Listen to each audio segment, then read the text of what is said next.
বন্ধুরা আসসালামু আলাইকুম। আশা করি আপনারা সবাই ভালো আছেন, আমিও ভালো আছি। চলে আসলাম বারবারের মতো মাঠে। আজকে আপনাদেরকে দেখাতে যাচ্ছি গ্রামে আমরা যেটাকে আউশ ধান বলে থাকি, সে আউশ ধান ইতিমধ্যে পেকে গেছে।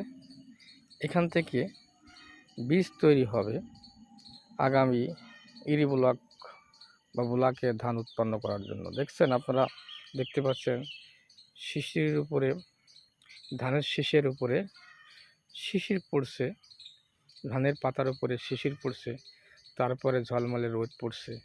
রোদের কারণে ধানগুলো সোনালি বর্ণ ধারণ করছে, সোনালি সোনার রঙের মতো ধান চকচক করতেছে।